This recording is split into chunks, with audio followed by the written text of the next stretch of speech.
really quick. Go for it. I just hit live though. That's cool. We love y'all. My lighting looks crazy. I look like I'm in the basement. I am. So it is Wednesday, January 6th, 2021. Happy New Year, everyone. To you all. I know when we started this live, 6 months ago, with the express purpose of when we saw the Minnesota National Guard was primed to take to the streets against their neighbors after the murder of George Floyd. And we, as an organization of veterans, just came together with a letter, which was a really strong statement to ask them to stand down. And we were very explicit and clear that we stood with the people who had this was enough and collectively felt like they had a knee on their neck. And we felt like this was a righteous rebellion. And we were clear that we were veterans standing with the people in Minneapolis, Louisville, and in Georgia with Ahmaud Arbery, Louisville with Breonna Taylor, and all these cities across the nation. And then the global world joined us to say, we stand against this. So here we are. Today, 6 months later, I think even more committed in that mindset that we, there's a space for us to have conversation. Many of us who have traveled this globe, who have taken orders, we understand a lot. We have an understanding. So we know that there are civilians, our family members are joining us on this live. And so, we want to have conversations each week that bring people together, that are conversation starters. And we hope bring us, resolve to really stand on VFP's, position of peace abroad and peace at home. So we're really excited to have Adrienne with us today, who's VFP president. And of course, my awesome co-host, Miles. What's up? Peace. Peace, Miss Natasha. Peace and love, everybody. Peace, Adrienne. Thank you for joining us today. Today's a tumultuous day in the world. We know my mind escapes me right now. The brother who got shot in the back and who's partially paralyzed right now. His name escapes me, but we know the today the DA determined that they would not press any charges in that case. When you can we're still in a place after 6 months when you can be shot in the back 27 times and people question, well, maybe it was justified. So we're going to have an incredible talk today. I really look forward to it. I'm really happy to be here.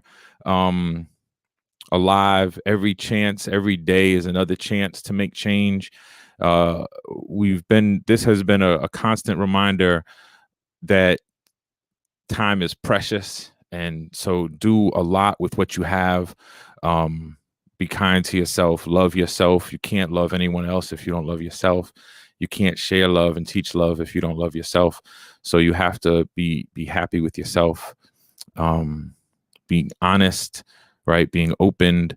And I think we've built a really strong community here. So I thank you for joining. I thank you for being here with us today. And I'm talking to the people in the world and of course, Adrienne, and I want to give you some space and welcome you to the show right now. So thank you for being here, Adrienne. Thank you, Miles. Thank you, Miss Natasha. Wow, there's been a lot going on in the past 2 days. And as I was preparing, over the past several days for the talk today and what we'd be discussing, and that we're bringing in a new year, 2021, saying goodbye to 2020, and all the conversations that have been happening as a result of that, transition. The events of today are not surprising and shocking at the same time. A lot of people have just said, to heck with 2020, the worst year ever. It's good to just say riddance. And while I agree with that sentiment, it was really hard, difficult as a result of COVID. We had a whole bunch of things just happen within my immediate family that we were not prepared for. But at the same time, I keep thinking that 2020 made the hardships people experience every day throughout the United States more apparent to the broader community. And for that, I think that 2020 was a fantastic year in all the worst ways. I mean, it's not that you would want these things to exist: racism, hatred, violence, white supremacy, everything that's going on here that results in people being shot by police because of the color of their skin and no charges being levied. I mean, and at the same time, I see that changing. It needs to change, obviously, faster than it is. But I guess what I was bringing to this show prior today is just talking about what we would like to see Veterans for Peace and the wider, broader peace and social justice community, how we want to work for change in 2021, learning based on all of the lessons we have learned from the past year, if not the past decades. This should be a good, yeah. I mean, it's a lot to do. We can't expect you to. I can't expect you to process everything and just give people the peace that they need automatically. People are in the Capitol with pistols in each other's face, right? Proud Boys or right wing extremists and police, right? Capitol Police, right? And we're getting things secondhand, and people are hearing things and reacting, and we need to stop, right? We need to have a reset. Yeah. So our show started asking National Guard to stand down in response to if the president were to call them in to Black Lives Matter protests. We were asking the National Guard, to an active duty military, to not respect those orders, right? To stand down, to say, I'm not going to go and stop this peaceful protest. That puts us in a weird place now, right? As a show called Stand Down, we don't want the National Guard to stand down in this case, but then we also don't want a National Guard, right? We can't have it both ways. So then we need to ask the far right wing extremists to stand down this time, right? Like, right? Because they're probably, like we were talking about just now, they're probably not really. A lot of them aren't really aware of what they're taking part in. Would you believe that, Adrienne? For sure. Completely. I mean, I would have considered myself a pretty educated person. I knew a lot, growing up, learning about how our government works and the history of our country, and about, through my service in the military, our Constitution, and what it means to be an American citizen. And it was only after I got out of the military and started exploring things on my own outside of formal, education, that I really began to understand and think deeper about the history of the United States and what it means to be an American. And it's so complicated. It's just incredibly complicated.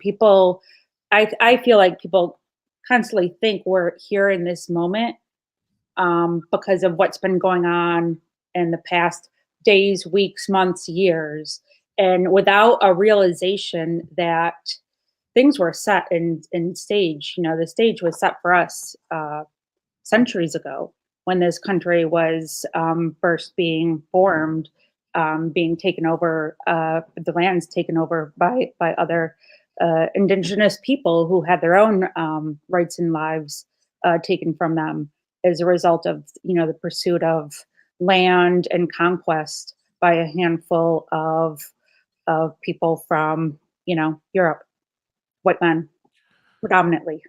who now believe that their rights are being taken from them. Right. I mean, isn't that the reason that they're there? Like they want to take, they want to take by force rights that they say they're not allowed to have. Although they're there in the Capitol building and in the, you know, on the state capitol with firearms, hundreds of people.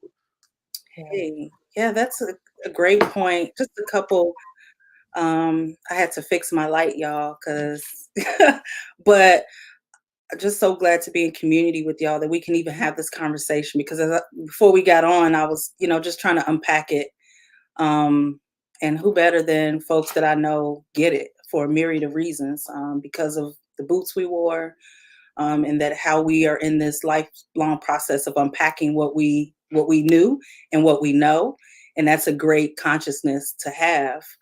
When I hear folks talk about the Constitution or originalist, it's a tension for me, because I know what that means. I know what the original Constitution deemed people who look like me, right? And so, you know, when I see these, you know, and I tell folks this all the time, when I was on active duty, there were folks who were organizing and talking about, fantasizing about actions that we see happening in the Capitol today. I want to be very clear that when I was on active duty in a special operations unit, that there were white men who were in my office planning for the apocalypse. I didn't know what it meant at the time. There were a few movies out, but when I started to read what was being organized around me, I am very clear of a couple things. That these people that are in these buildings today are not all innocent, and completely they need to own. We should help them, or we shouldn't take away the opportunity for them to own that this is also an intentional act. And so I understand that there are folks who are at the novice and the apprentice level, but I am telling you that this is a more sinister thing, and it is only because of what I saw happening when I was on active duty. And so that's a lot. Just that alone is where I just, you know, think about how devastatingly deep this is. Because be clear, Trump was not the president when I was on active duty. Barack Obama was. And I know that there was a great disdain for our commander in chief. And so when I was in the panhandle of Florida, and I was very clear that I was working with extremists on active duty, people thought I was crazy. I feel a little bit of vindication today, because I also know that they did not just train themselves or took their military training, they are training other people. And I want to be very clear about this. And it is only because I heard them organizing, right? And so they are prepared. They have bought land together. They have pooled their money and bought ammunition. Before weapons and magazines were banned, they pooled their money and bought them in stockpiles. I am telling you that this is not just a bunch of folks with Trump flags draped on their back. It is deeper than that. It's been in the years before that. And I struggle with the media that wants to center that, right? And so be clear that it may be coincidental that just after Georgia, let's be clear, the state of Georgia, if you've gone to Atlanta, you've driven through the rest of Georgia, and you know what I'm talking about, right? That it is wild to see Georgia, the people of Georgia, the Black women in Georgia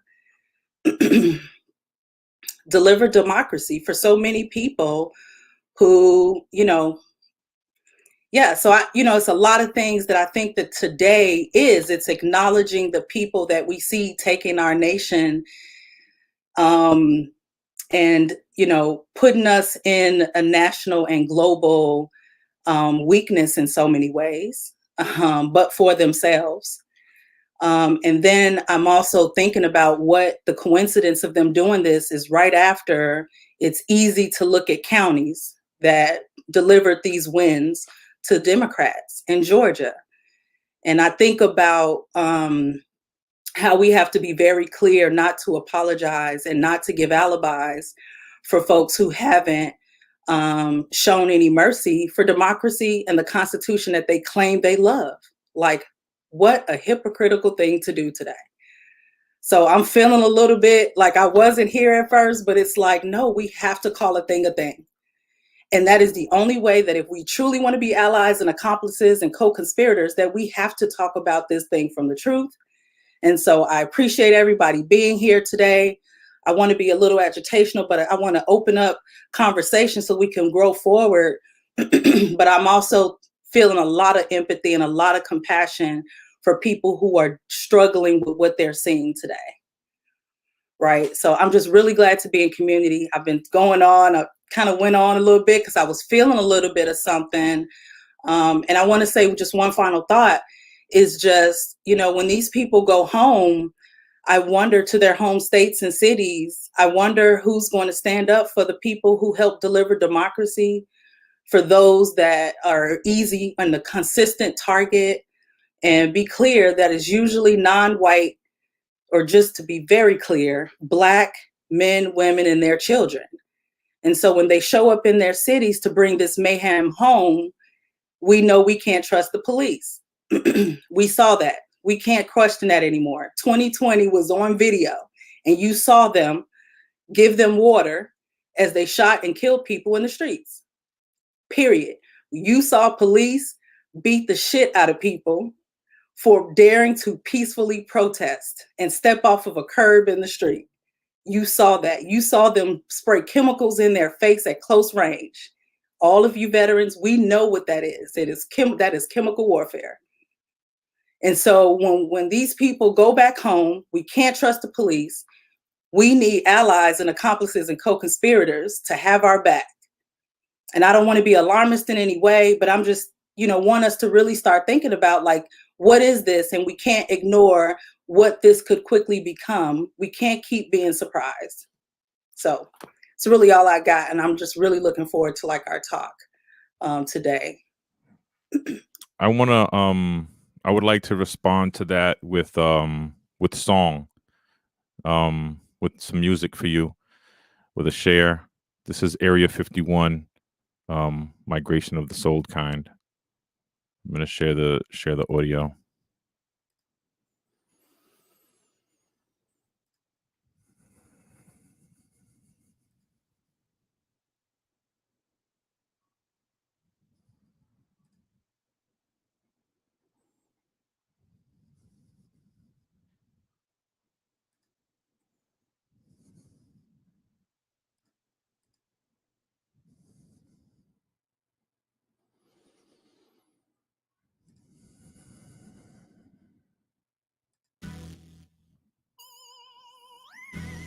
Can y'all hear it? Y'all hear the music?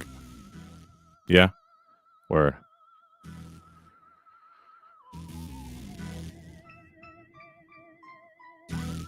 Yeah. They said it's conspiracy theories. They said it's just movies. They said, nah, man, you crazy. These people ain't planning nothing. This is all just random coincidence. I told them, nah, man. I was taken by aliens. I was shown the truth. It's the only way I could tell you what's going on in our world. Check.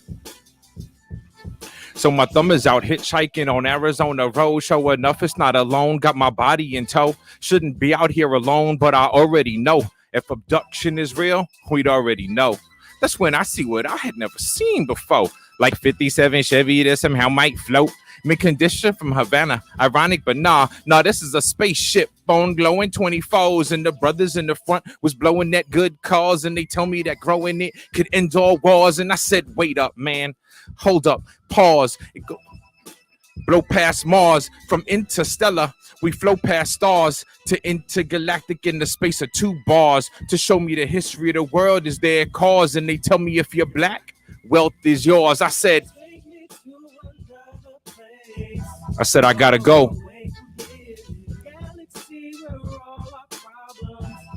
We got too many of them.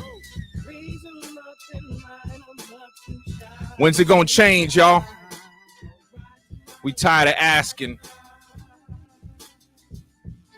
This is Malcolm and Martin, arm in the army. This is brothers in the struggle for the dearly departed, for those up against the hardest and making it work. For these fucked up charges making us work. From the trumped up in charge, us the faceless clan. This alien man laid out their secret plans to erase history and erase through space and time in a battle for control of our souls and minds. I said, I gotta go, man. It's time for Exodus. Sankofa, where my people at? Come get me. I'm here, y'all. He said, this is gangster. He said, ass up, titties out. That's gangster. That's what it is, man. That's what they selling us. East Coast, I say, lynch those banksters and bail brothers out with pens. That's the answer. This is our planet. The evidence is everywhere. Pyramids in Egypt, guards on the stairs. This a power move. Don't cop theirs. Fuck a new whip. Hit the chop shop. Yeah, and keep on banging until I bang it out. High yellow pass, don't step foot in the house. My rap is brown paper bags, grease dripping out.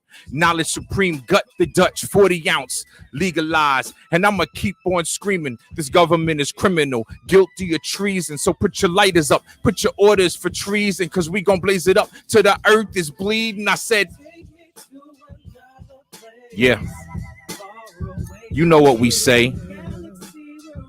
We all the same. They all the same. Hurt them up. We gotta leave, man. Come on. I say, brothers don't die. Quit trying to kill us. Trees on high, angry gorillas, iced out shackles, slave shack villas. That's why aliens coming down, cause they feel us. Blaze it up. Why the state trying to kill us? Haze it up. My family is my dealers. This is uncharted territory. Change it up. Everything is in you, the God you trust. I said, but they ain't hear me. We've been asking for years.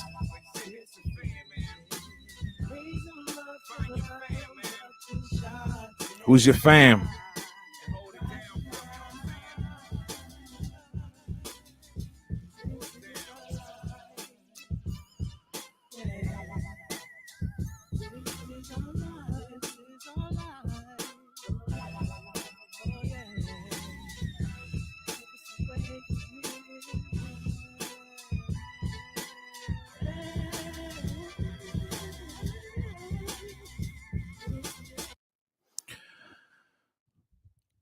My man Steven Stride on the vocals, production by the one and only, one of the illest in the game, Ill Mind.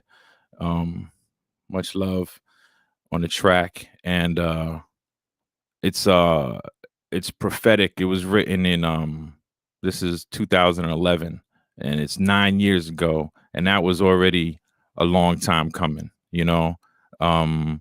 And it's the same. It's like still relevant now, still timely. It's happening now.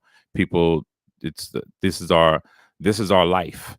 Our violence in America is normalized to the point where you question people standing up righteously for their freedom. You know, it's a sad state to be in. To be a member of Veterans for Peace and be thought of as a left-wing radical, a danger to the country, to be told by elders in this organization that we are on the terror watch list in the country, and that we're watched is like sad. It's sad because all we want is to improve things for ourselves and for everybody else. And then you have people who want to actively kill, who want to fight for a right to own guns so they can use them in violence against people.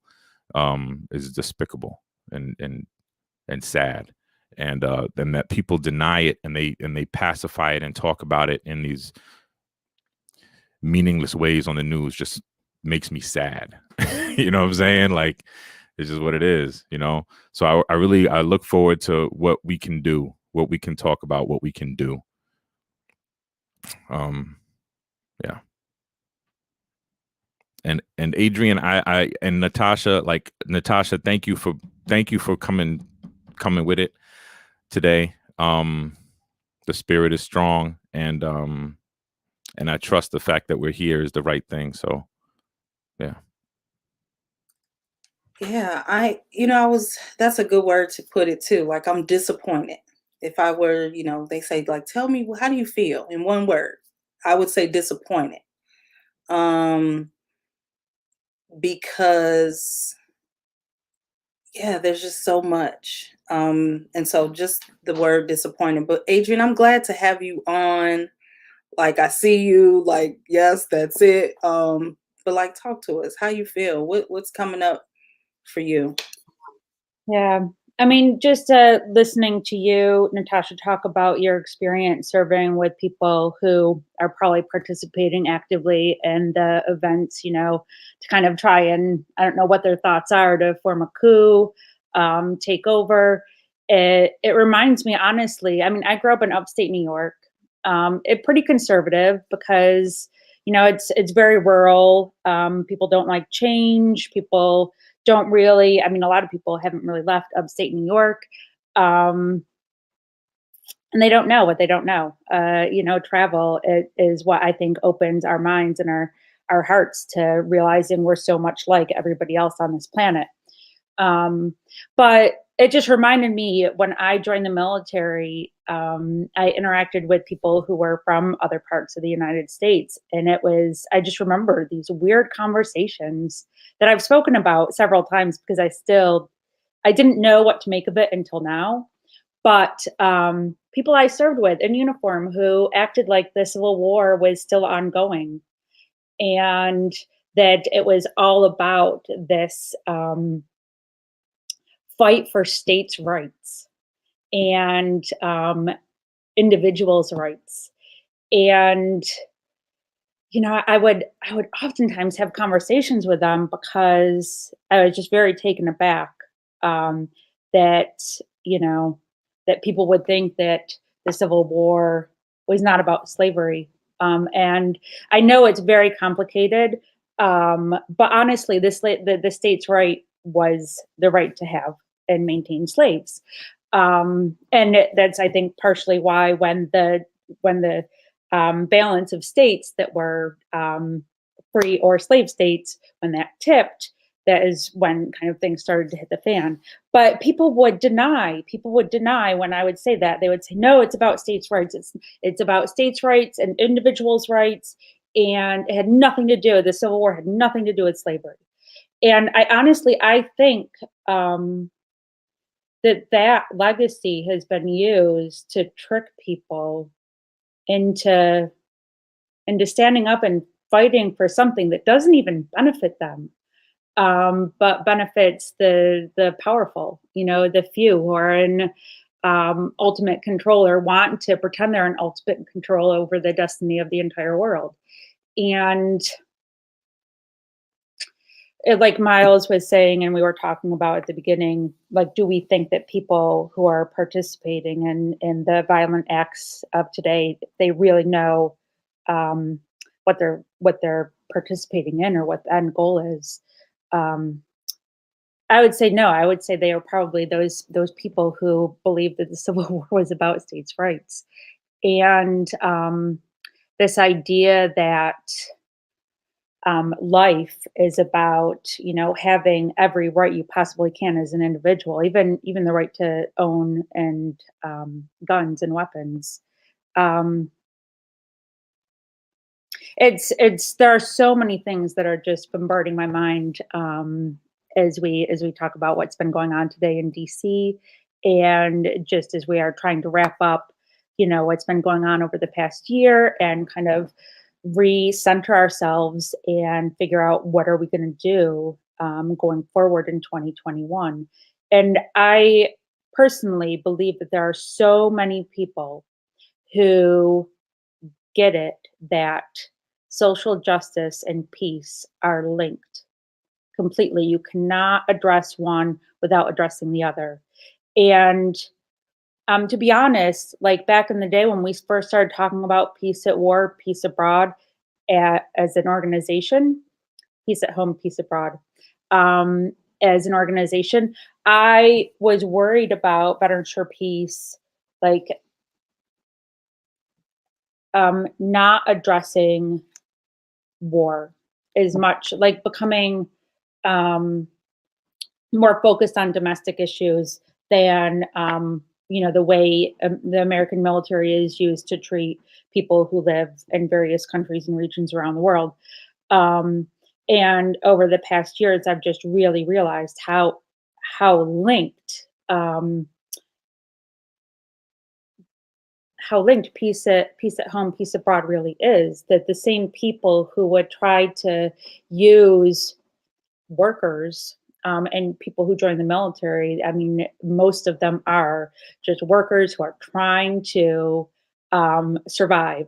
They need a job, they need food and healthcare and the whole 9 yards, and they do what they can. And they're used by elites in the military and in our government to wage war against people around the world for the benefits of the few. And this show, and I do remember the events that precipitated it, and that there was a fear that the National Guard would be called out to act against protesters involved in Black Lives Matter, and that it was our hope to reach out to members of the military as veterans and say, please don't infringe on or engage people and deny them their right to peacefully protest and demand a better tomorrow. And at the same time, people are like, should the National Guard be called out now? And I personally, I'm like, no, no. It's, the idea of using our military to police our citizens. To me, it's and maybe this is a long conversation, but for me, I think it's, a completely short and succinct one, is that the military being used by our government to police our own people, that is kind of the end of democracy. That is, whatever we like to say we have in this country, because there's so much work to be done. I mean, there is a lot of work to be done. There is a lot of awesomeness that we have to embrace, and remind ourselves every day. There's a lot of beauty in this country. There are a lot of fantastic people who are committed to change.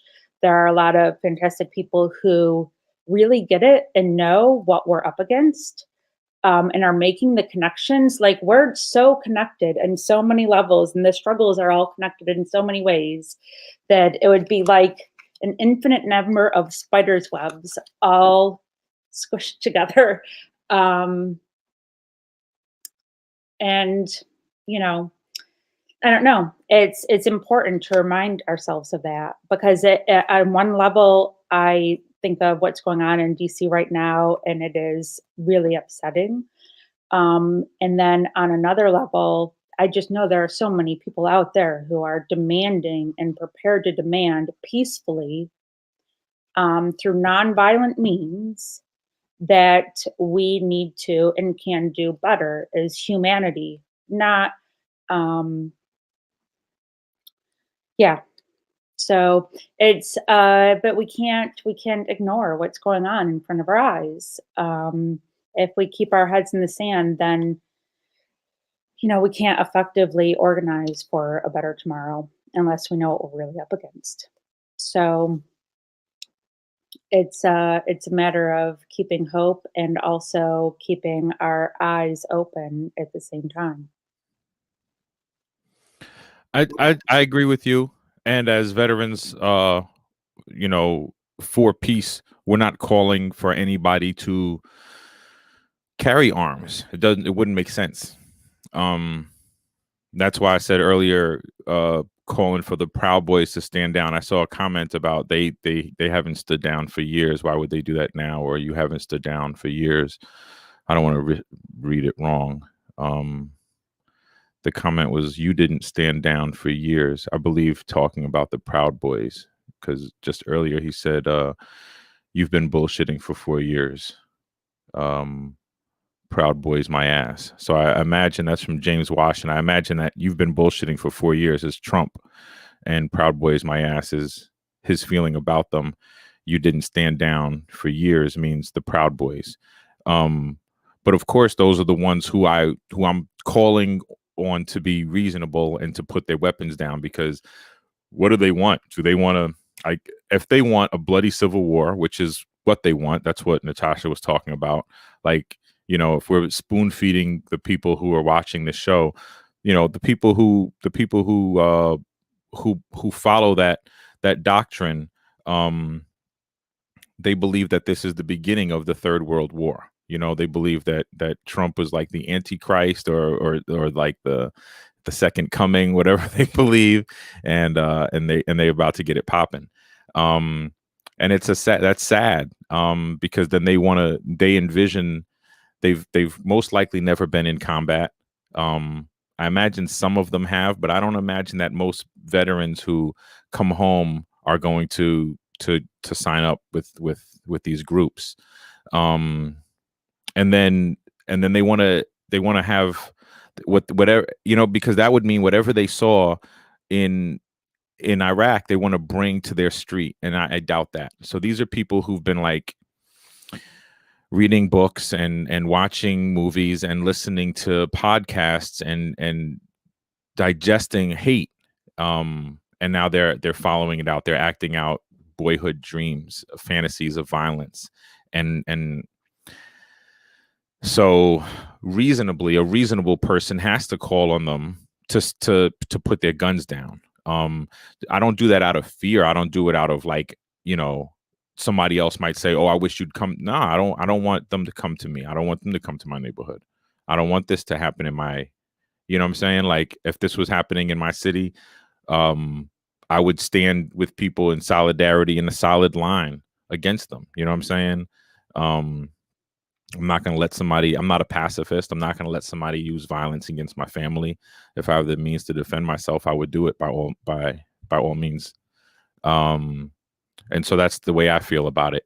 But as intelligent people, as people who love science and just truth, universal truths, we need to communicate. We need to talk with people if we have differences. And if you can't talk with somebody, do you think that this nation, 70 million black people, are going to go back into slavery?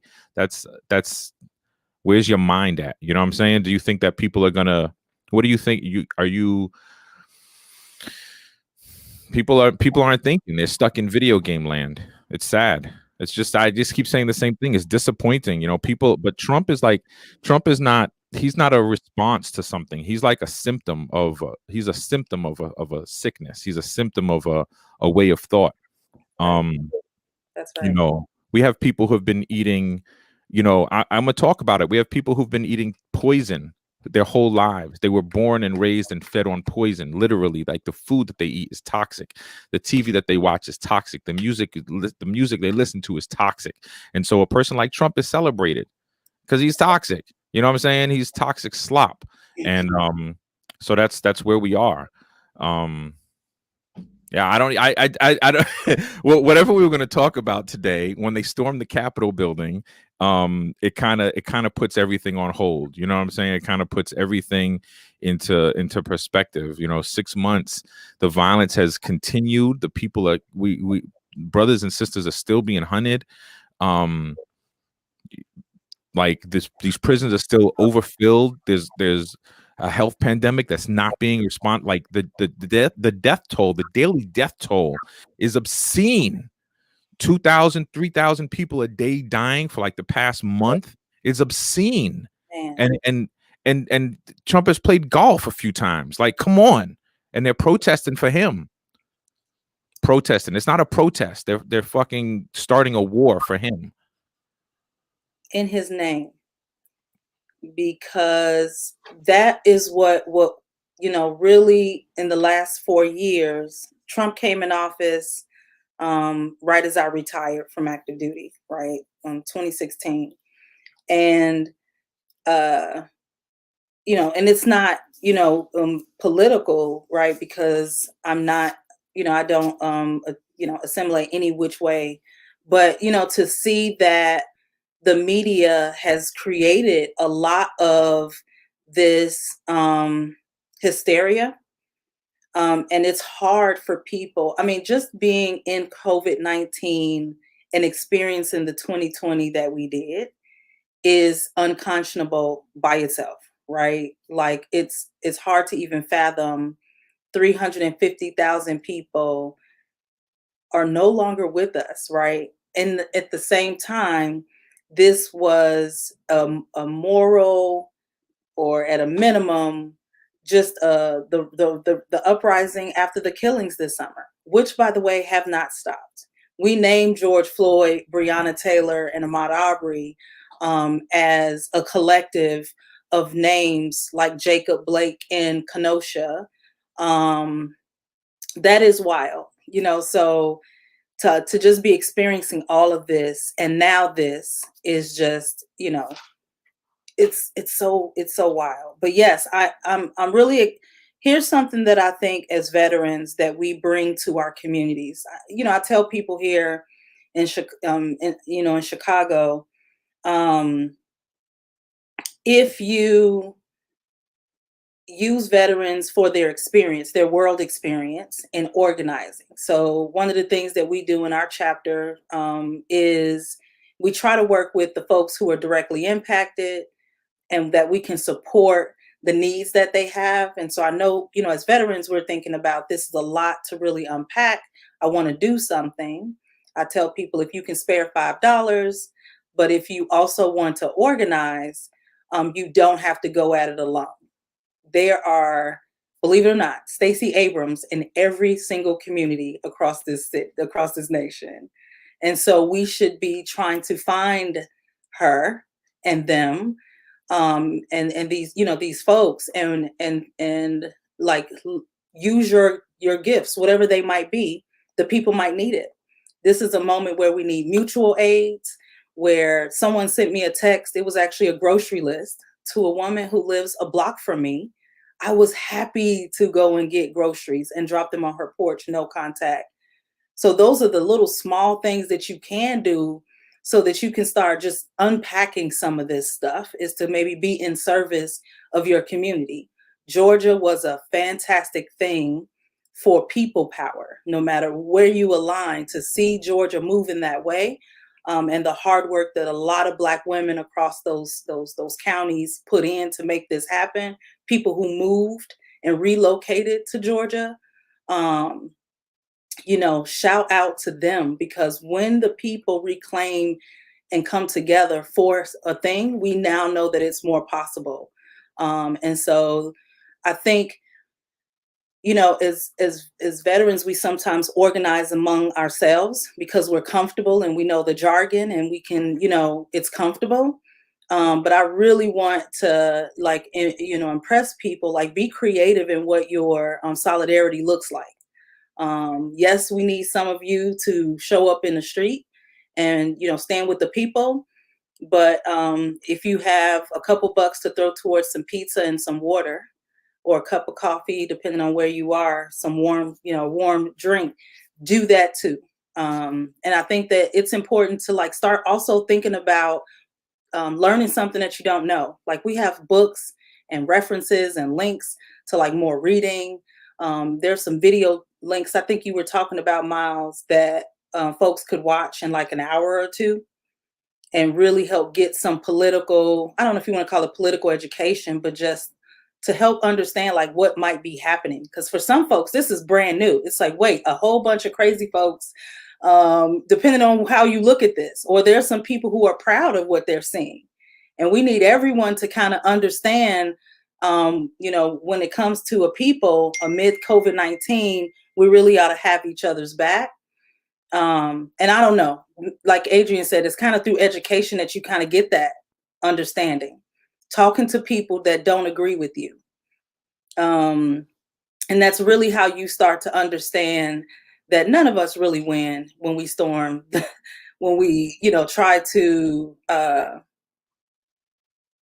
take a crap on the Constitution and the flag that people say they adore, because that is what they do when they try to shut down democracy. I believe there were going to be a certification of the election today, and that may have been a part of the direct action. But just as I want us to kind of like keep talking and sharing ideas about what we think people could do to get involved.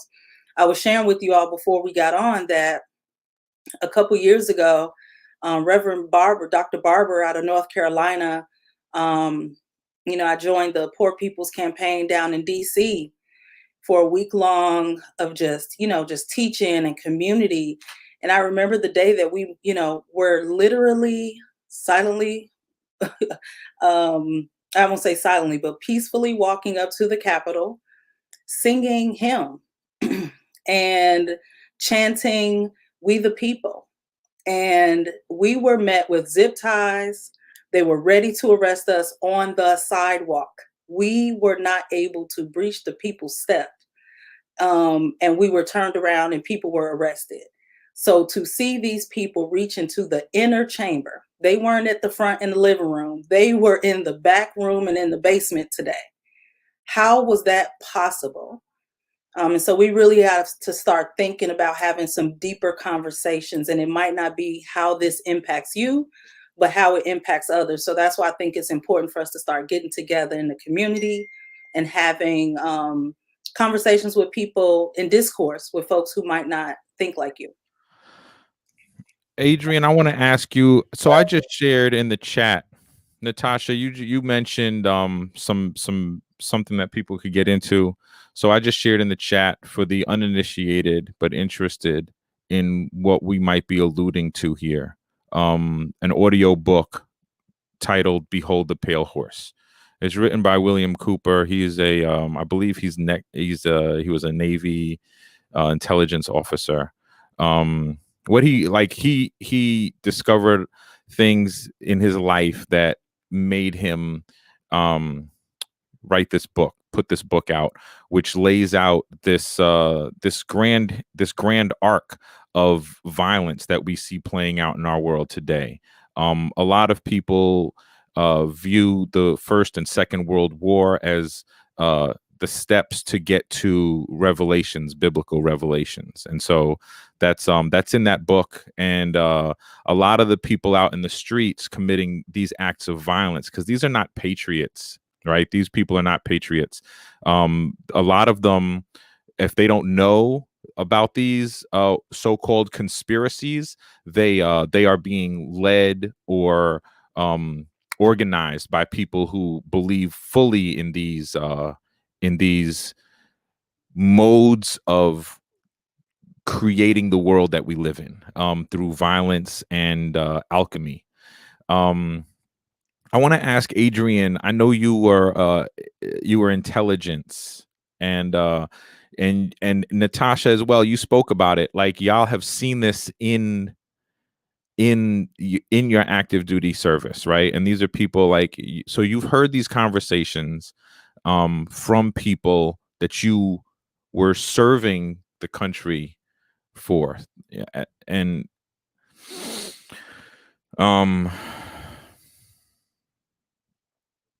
maybe Americans know how Venezuelans feel about having an election overturned.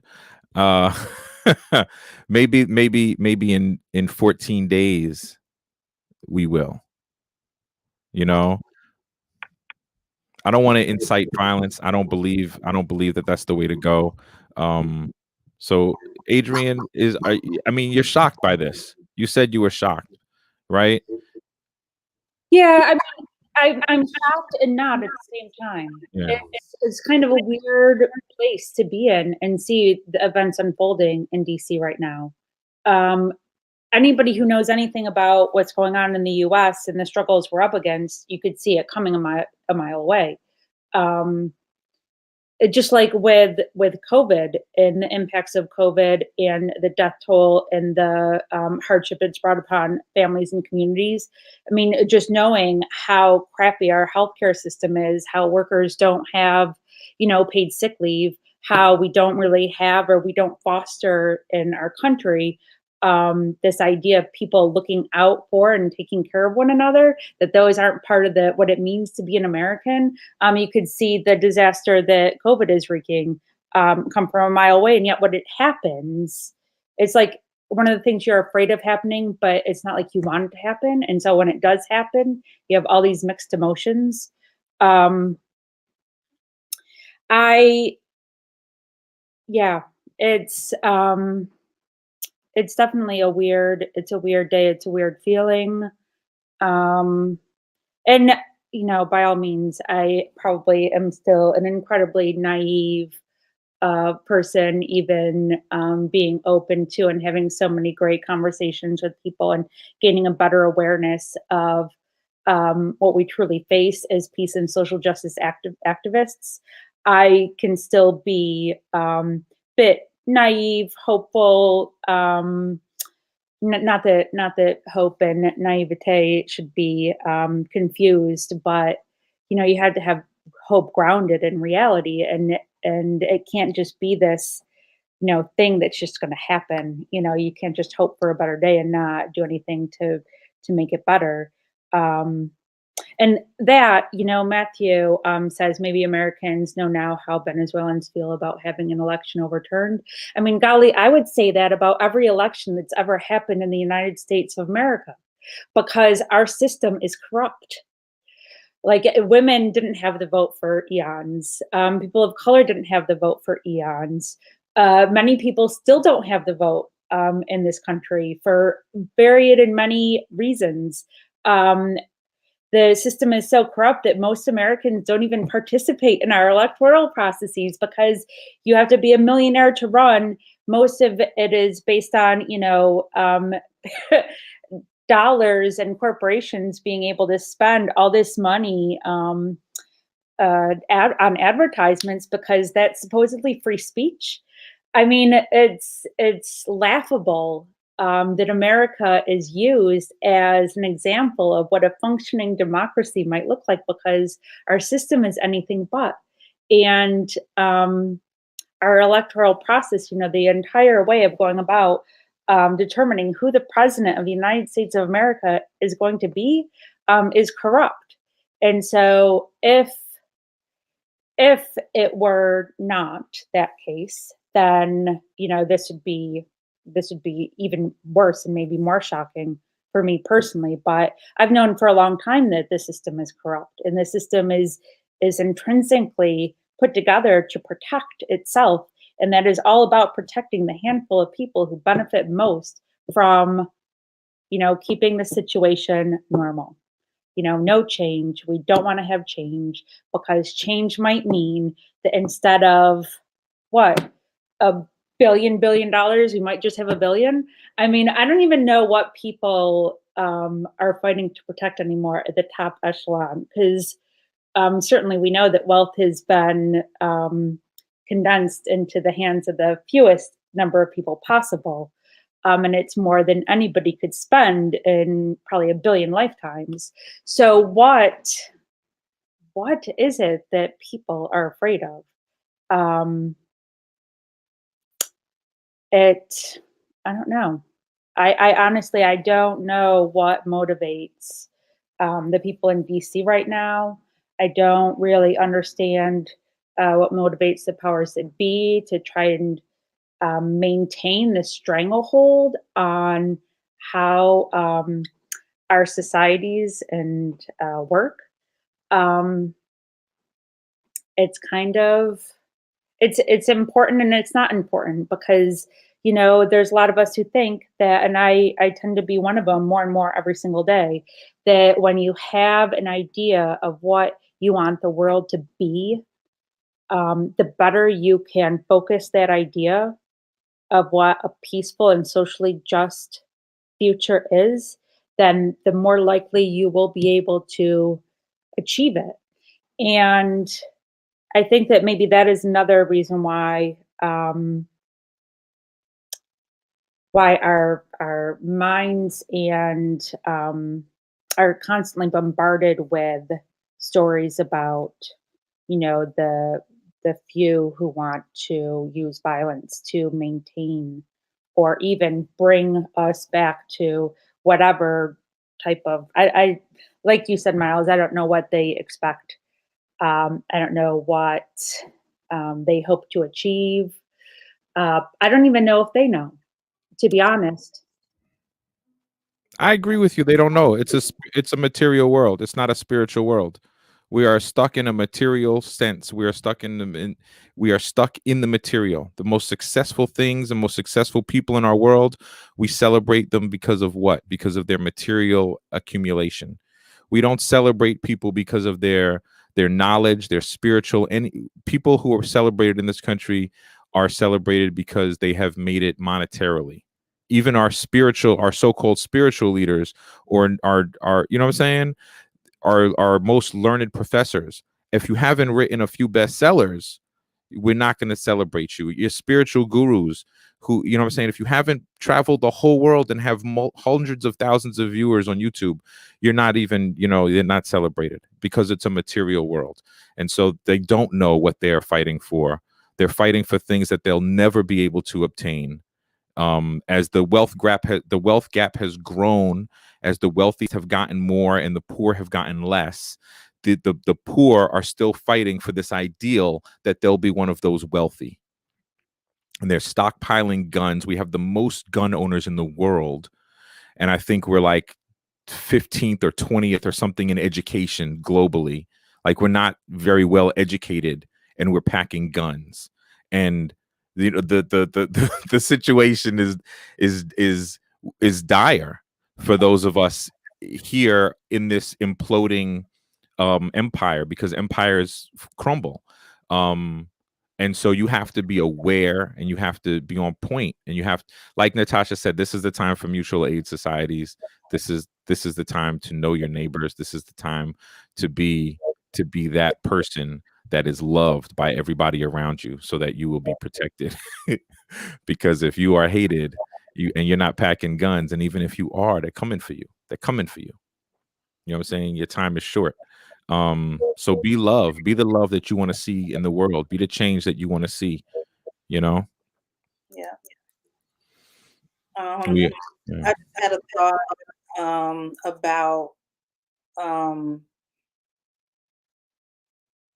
like what you were saying about like how when we talk about like how to be and there's so many things that is coming up that I'm struggling with what to say. So I'll just like kind of step back. I saw Adrian, you had a thought, but I'm just curious to hear like what is a thing that you would do to like recommend like just VFP if you want to kind of keep it focused. Like what are some things? You're very active and you get into a lot. We have a lot of background. I think we probably have a record for Zoom meetups and work and just initiatives that we're working on. And so it's, easy to kind of unpack some of this stuff when you can be in community with people, right? So if people don't have a squad like we do, what would you recommend in this moment that people do to kind of get out of their heads? I know that, for Veterans for Peace members, it's interesting. It's hard times in terms of, there being so many restrictions on how people can engage person to person in their community. But at the same time, there are ways to have that camaraderie and find people to talk with. And so, for instance, I think it's always important for VFP members to know. I mean, it's important for any person who has ever served in the military or has that connection to know that they aren't alone if they have concerns about, the direction our country is headed in or has been headed in, if they think there's a different way we could be as a country. I know so many of us who had served in the military, we probably thought we were crazy for thinking that we weren't doing things right or things weren't what we expected. And it was wonderful to find a community, Veterans for Peace, that was comprised of people who had served and wanted to, in some ways, continue their service by demanding change for peace and social justice, for real peace and social justice, not one that is, is tried to be supported through war, which is just not ever the way it goes. But at any rate, for people who are, isolated, Veterans for Peace is trying so many different ways to connect with members. If members would like to get involved and talk with other members, there are independent member calls. There are ways to organize. In fact, it went out this morning, a survey to members asking them about ways they are involved or ways they'd like to get involved in the future. Finding ways to connect with the community. One of the things we've done is we've started, Danny and I, since moving to the US, we've started attending church services when we can. I didn't think I would ever do that again, but Unitarian Universalists have long supported peace work and social justice. And so we wanted to find people in the area to connect with, and joining the UU community online Sundays when we can make it has been kind of nice. It's refreshing to find people in this area who have a lot of the same thoughts and feelings about peace and social justice that we have. Oh golly, all the different things. I think that maybe one thing people can do is not get so uptight about whose way of trying to support the effort for peace and social justice is right. Like, protests, nonviolent direct action, having just talk circles, book clubs, as many different ways as we can encourage people to have conversations and talk through and show and demonstrate our commitment to peace and social justice and what that means, then the stronger we all become as a result. And too many times we get into this arguments of whether or not it's direct action or protest or, outreach, or whether it's supporting program work and, working with coalitions. And I think it's all of the above and more. And so 1 to 2 things to do in the coming year. Particularly in terms of getting involved with community, just going out into the community. I think getting involved in local groups. I've started to get involved with Folks March in Central New York. It's just a group of people who, for the past, 45 years, have gotten together to do walks in the Central New York area once a month. And it's nice just to engage with people in the community in so many different ways. So yeah, I think, sticking together and helping to support each other and letting us all know that we're not alone, nor are people in the community. I'd like to echo you and say we can support our friends and family with even just video calls to our family. I always say it, but we can talk to the people in our supermarkets. We can talk to the people that we see every day that that many people don't talk to, or that or people are dismissive of. Those most integral people in your lives are often not even your family members, and you're not, and we're dismissive of them. We can be intentional with our and actually follow through And this show is a great example of it. So coming here and being part of this community is a wonderful way to get out of your head. I host an open mic now every Friday night on this platform with VFP support from my co-host Papa Biz in Kansas City. And so that's a great way. The arts and creativity are a great way to get out of our heads and to get into this collective web you were talking about earlier, and tune out the mainstream, right? Tune out the chatter. Whether the news pundits also said that, I mean, whether they say this coup will fail or not is kind of irrelevant, because they say that Trump is an anomaly, but Trump is there. Stop listening to what the news pundits say, you know what I'm saying, and start listening to your heart and listen to your family and talk to your family. Even like the most simple thing, just listen to yourself and just change yourself. If you want the world to be a better place, become a better person yourself.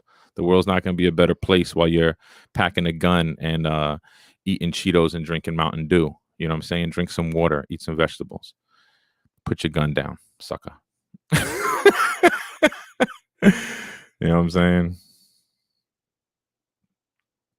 This has been great. Like this talk, we had a plan, but right before, of course, right, we have to be agile. I think that was just our training, that it just happened that we had a really good conversation. Like, I don't know that we would, here's the silver lining, is that we had a conversation deeper than we planned to actually have, right? And so even though not everyone agree, and I know we have a lot of viewers that watch us maybe after they're home for the evening, but this is a conversation that I'm hoping we will continue to have no matter what's happening in this way.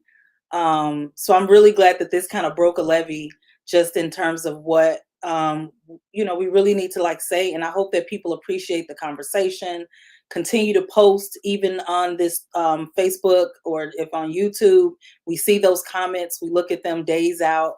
We appreciate the interaction. We hope that you'll come back each week. We have an amazing lineup of January shows. We won't spoil it, but make sure you come back and stay tuned. We usually advertise a couple days out, and we'll let you know who we have on deck in the next couple weeks. We have Dr. King's birthday is coming up.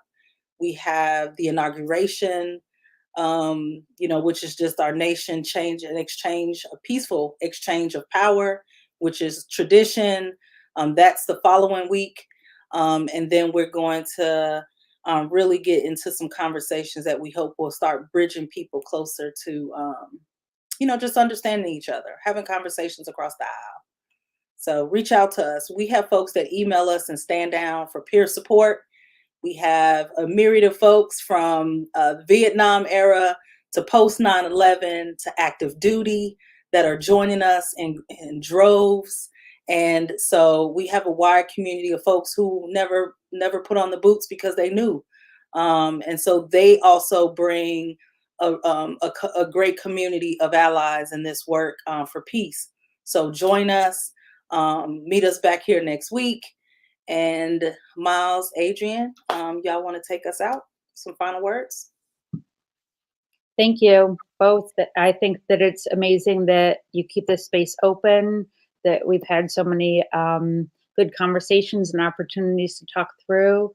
And it's this kind of space I find the best to learn from, when you're actually having conversations and feeding off of each other in the moment. So I appreciate it. I love y'all. I thank you for the community. Happy to be a part of it. I'm grateful. I'm thankful. I look forward to more learning, more conversations. I just echo what you said, Natasha. I echo what you said, Adrian. Yeah. I'll see y'all next week. Share this. Peace, y'all. Peace, peace, peace.